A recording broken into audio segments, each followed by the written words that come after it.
bukas, pagboto ninyo, kaya nyo bang panindigan sa harap ng Diyos ang mga pangalan na isi-shade ninyo?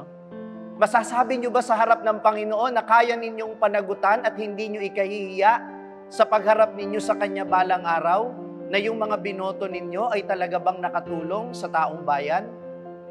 Uulitin ko, huwag ninyong ikahiya na yung iboboto ninyo ay hindi sikat.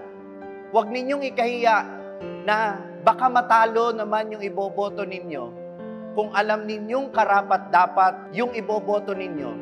Kahit hindi yan ang nagtatap sa survey, kahit hindi sila yung kilalang-kilala ng ibang tao, kung alam mong yan ang karapat-dapat at yan ang dinidikta ng konsensya mo, iboto mo. Dahil tandaan mo, yung mga bumoto nung nakaraan, eleksyon, ng mali, ngayon sila ang napapahiya.